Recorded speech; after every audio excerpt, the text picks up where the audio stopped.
Okay, good morning, afternoon, whatever time of day it might be for you when you're watching this.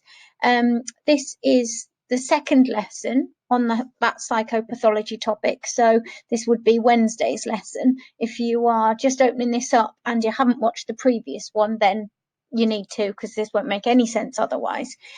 So it begins with our retrieval. So really simple, just 5 questions. These are basically the sort of 5 questions that I recommended you created flashcards on at the end of yesterday's lesson. So this will be a good check for whether you've actually stored that new learning, and so you can see where your gaps are. So just give yourself a few minutes, and on a piece of paper, just jot down, what does DSN stand for? What is psychopathology? Give an example of a social norm. What does it mean when we say that those norms are culturally relative? And give a criticism for this definition. Okay, so take some time to do that. And for those of you who have done that, I'm just going to move that out the way. It stands for deviation from social norms. We introduced that yesterday. And when we're faced with a question like, what is psychopathology? What we need to get into the habit of doing, and I talked to you about this yesterday in the lesson, was breaking the word down. So we know that psycho or psyche is the mind. We know ology is a study of, and we know that when we talk about pathological or path, that is actually an illness. So it's the study of illness of the mind or mental illness. Okay, so always good to use that technique and really break the word down, because if you were faced with a word in the exam that you actually didn't have stored in your memory and you thought, oh, I don't understand what that means, usually you can figure it out if you apply that technique. An example of a social norm would be something as simple as getting dressed before leaving the house. That is considered normal. If somebody was to not do that, they would be considered abnormal and they'd get some strange looks.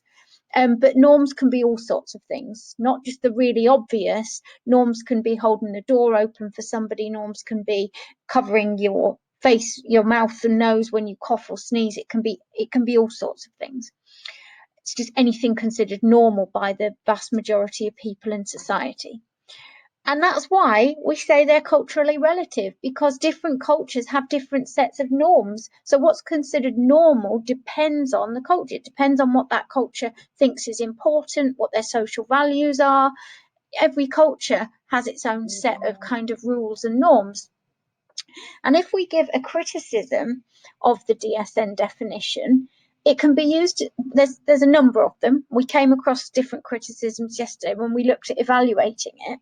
But one of them is that it can be used as a method of social control.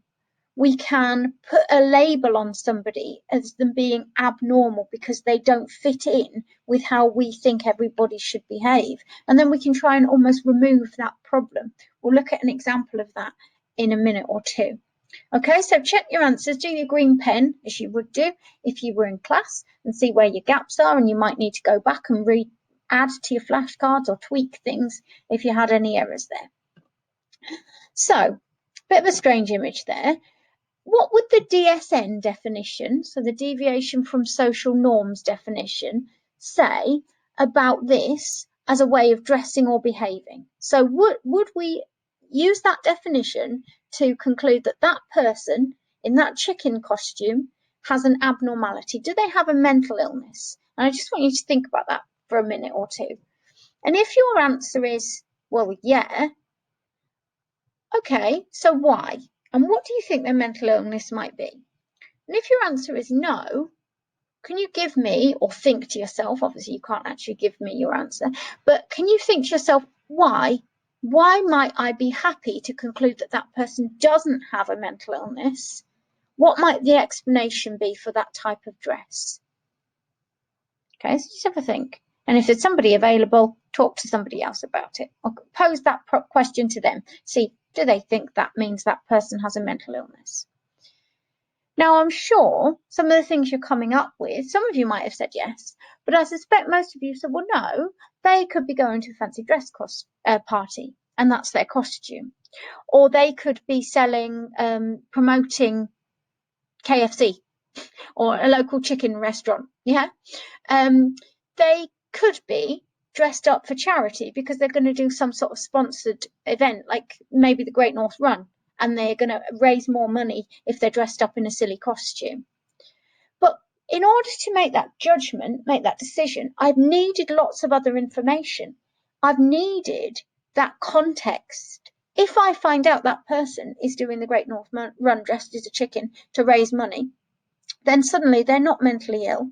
Suddenly I'm not looking at them a bit weirdly and thinking, oh, they're abnormal. I'm thinking, oh, what an admirable thing to do. What a lovely thing to do. You're raising loads of money. You've worked hard for it. You've dedicated your training to build up to being able to run 13 miles. Great. So without the context, it's really difficult for me to make a decision about whether that's normal or abnormal behavior. Okay. And actually, that's one of the problems with that deviation from social norms definition that we looked at yesterday. I could make some poor judgments about people, labeling people as having a mental illness when actually I haven't considered the context. Somebody, I'm going to give you as many examples as I can. Somebody who has just come back from a war situation and experienced trauma. So they're in the forces. They've just been to, I don't know, Syria, Afghanistan, somewhere like that, during a war-torn situation. And they've experienced all sorts of awful things. They've maybe seen a close, close friend killed in battle. Their behaviour, if I just looked at it in isolation, I might say, they're aggressive, or they're very withdrawn socially. They're not interacting with people very well. If I just looked at it on its own, I might think that they need to be diagnosed with something. If I put it into context, I still might think they need to be diagnosed with something, post-traumatic stress disorder, but I need that context, otherwise I might go completely down the wrong path. And this is the job of psychiatrists and psychologists. They have to look at the bigger picture. And so actually, even though for your exam, we have to look at these 4 different definitions, these 4 different ways of defining abnormality, and so far we've just looked at the first one, deviation from social norms. In reality, a psychologist would look at all of them, really. They'd use a little bit of this and a little bit of that one, and they would come up with their conclusion, because it would be foolish not to think about all those other factors. We also mentioned yesterday, so this is another quick retrieval. So if I was you, I'd have a piece of paper, a post-it note, and just jot down what I could remember. If we were in class, we'd be doing it on our mini whiteboards. I said to you that norms, social norms, are relative to lots of different things. And a way of remembering those different factors is this acronym CASTLE. So just what can you remember from yesterday? What are the different factors that will affect what is considered normal? Okay, so just take a few seconds, a minute or so to do that. Pause the video if you need to. And so here is the slide I used yesterday. And we can have a look at CASTLE, and we can say it's class. Tick yours off if you did it. Class, age, sex, or gender would be more appropriate. Time, the historical period. We're going to look at historical example in a minute. Location, where I am at the time. And ethnicity. Remembering location can be where I am at the time in terms of what country I'm in, and that overlaps with the ethnicity and the culture, or where I am I in my bedroom, or am I in the supermarket, or am I at work? Because that will depend on, that will make a difference to what's considered normal. Am I at a funeral, or am I at a comedy show? You would expect my emotional response to be different. So that makes it, that will help us understand whether someone's behavior is normal for that context, that situation, or not. Okay, so keep remembering that CASTLE. Create a flashcard of it to keep coming back to it. So I said we'd come back to a couple of examples, and I know there's quite a lot of text on the screen there. You could print that out for your files, or you could just take some brief notes from it. But I'm just going to pick up on a couple of things. I've highlighted the key areas here, and this builds on the evaluation that we talked about yesterday. There are problems with this DSN, this deviation from social norms definition. And hopefully you updated that revision grid sheet where you're going to keep adding to it. They change over time. What's considered normal changes over time. And actually, this will shock some of you if you weren't already aware, but it was as recent as the 70s. I know that's way before you were born, before I was born, but it's still relatively recent history Until then, it was still classified as a mental health disorder to be gay. Same-sex partnerships was still considered to be you were ill if that was how you felt.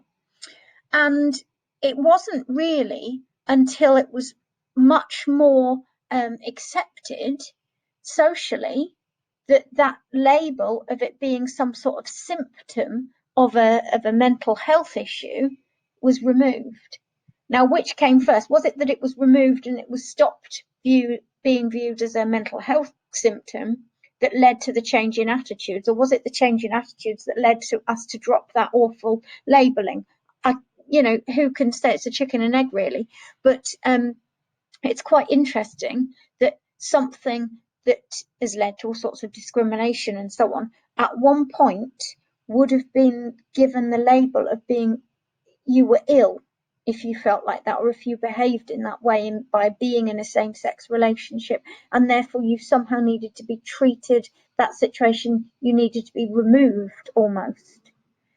Linking to that, and this idea of social control, in the 70s and 80s in the Soviet Union, we had political non-conformists, anybody who didn't go along with that kind of dictatorship, anybody who wasn't conforming to the regime, the communist regime, they were diagnosed with schizophrenia and they were put in hospitals. So they were locked up. We're dealing with a problem. You're not agreeing with our communist regime. You're not agreeing with what we say. We don't want you. You're a nuisance. We're going to put this label on you of being schizophrenic, and then we almost have like a green card to put you into a secure unit and lock you up and get rid of you.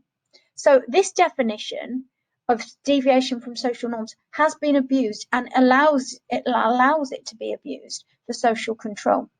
It also, some people would argue, removes any opportunity for you to just be eccentric or unique and individual, because we're saying anybody who doesn't go along with the majority, with the norm, let's put that label on you.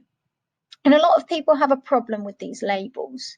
But as psychologists, of course, if we don't label people as having issues, then we can't diagnose, we can't treat, we can't do anything. So we have to use labels, but we have to use them well. And this definition sometimes means they get misused and we put the wrong label on the wrong people.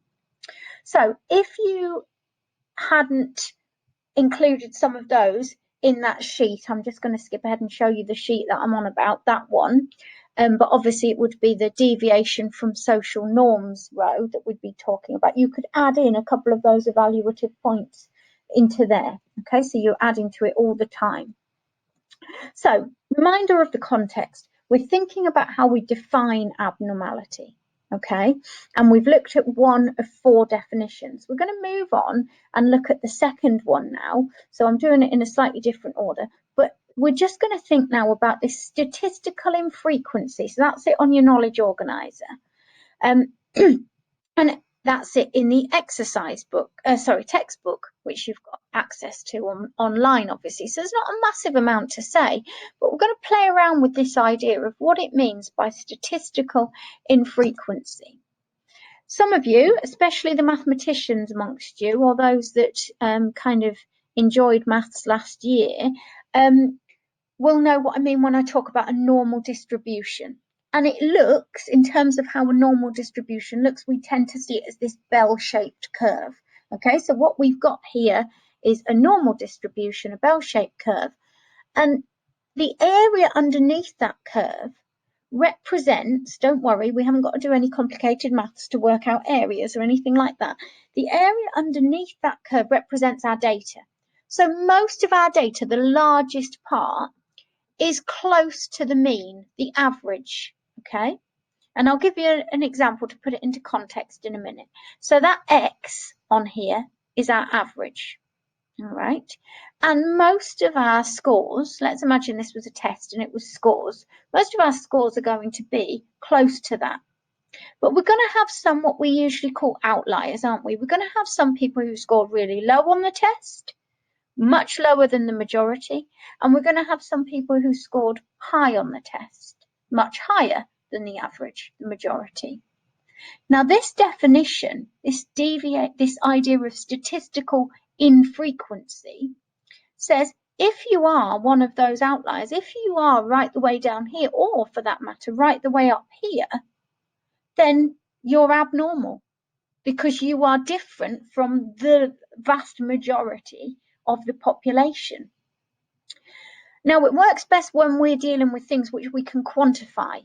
And what I mean by that word quantify is make measurable, put a number to it. So things like IQ. IQ is a really good example, and I'm going to talk you through that on the next slide. But psychologists find that very useful. So when we're thinking about evaluating this, how useful is this definition? Well, actually, we often do need to measure things in psychology. We do need to be able to identify how extreme are you. And if you're really extreme, you are likely to be showing some sort of mental health issues. So this puts a number on it, and it kind of makes it measurable. And that is quite helpful for us as psychologists sometimes. So I'm going to talk you through the IQ example. Now, I have to keep moving this. The average across the whole population, of course, not everybody's taken an IQ test, but hundreds of thousands of people across the years, millions of people have. So the average IQ score, if you take an IQ test, the average one is 100. It's a nice, easy number to remember. Now, 68% of people, I'm looking at this part here, so my average is 100 down there. It's always going to feature as the middle point of my normal distribution, my bell curve. 68% of people will score very close to that 100, okay? So they will, 34% will be slightly lower than the 100, 34% will be slightly higher. It's an equal split, but it's going to, that most people are going to score close to the 100. The vast majority, so all of those people are going to be within the range of 85 to 115. Yeah, so if your IQ score is between 85 and 115, you are within a close range of the average IQ score for the population.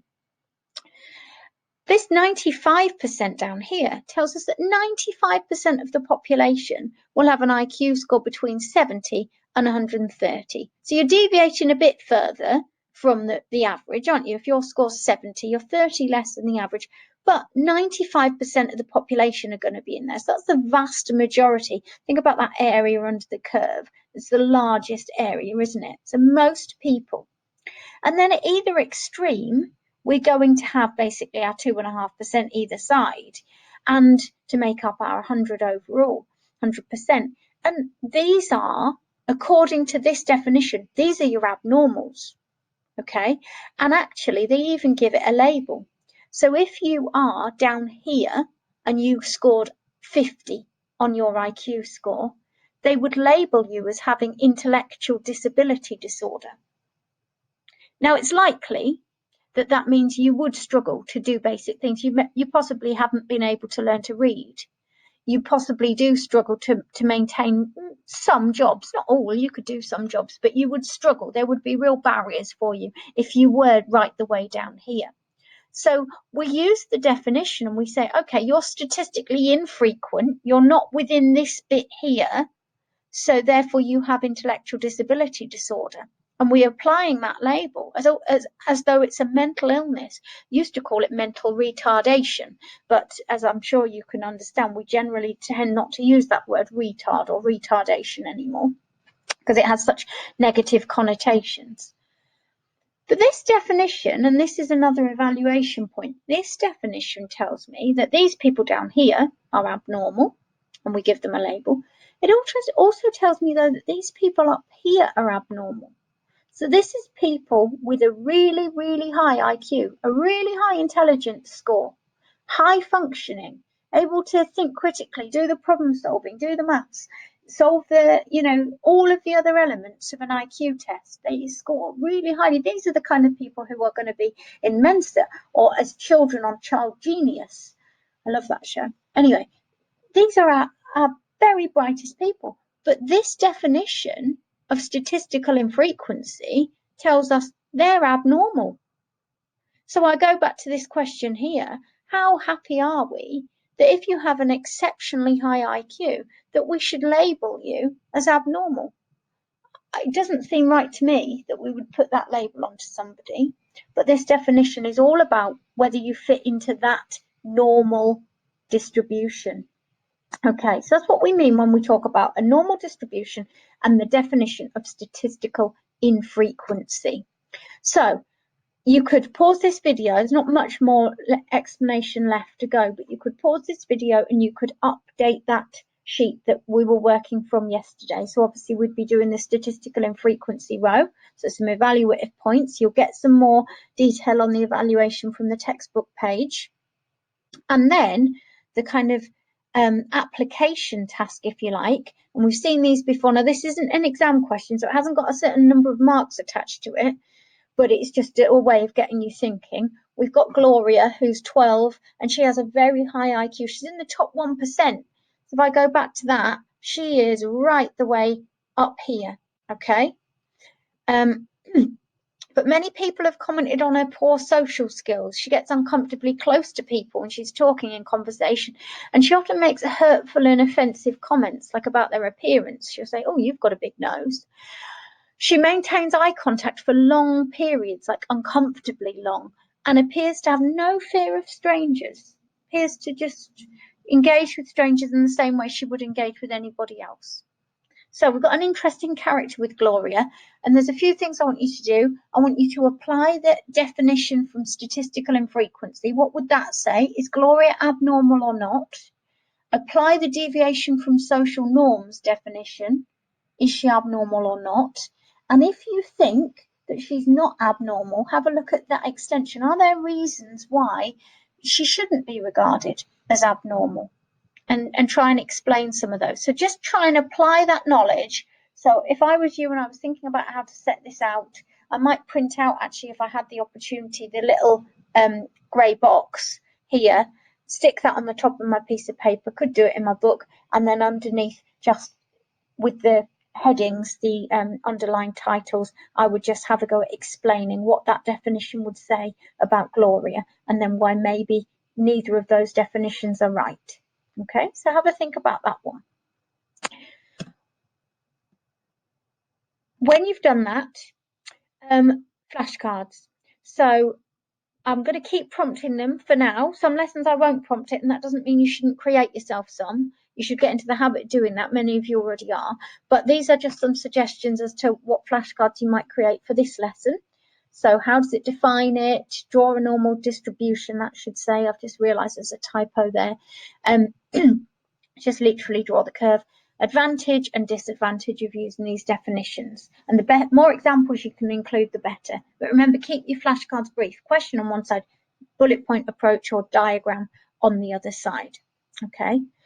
So just to conclude and to explain things, the PowerPoint that I've put onto Sims Engagement covers today's lesson, Wednesday's lesson, and Friday's lesson. But I'll record the video separately so that you can do it in separate chunks to help you manage your time. But you'll only see one PowerPoint on there that covers both lessons. And I literally pick up where I leave off.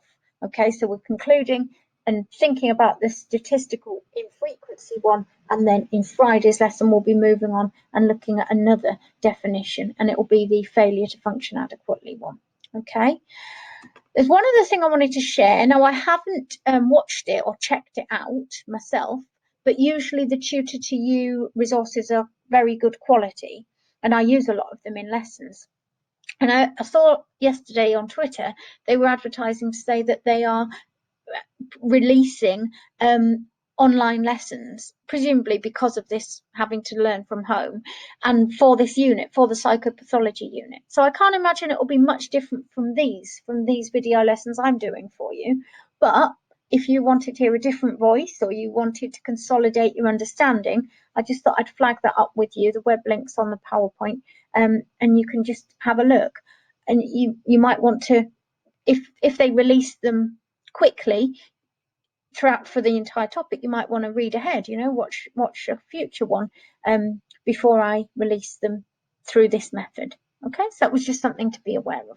Right, so there'll be another video for Friday, which will build on the next definitions. The PowerPoint shared on Sims engagement, so you can print things out and make sure you've done your summary sheet, completed that apply task, and created your flashcards. Okay, thanks very much, guys.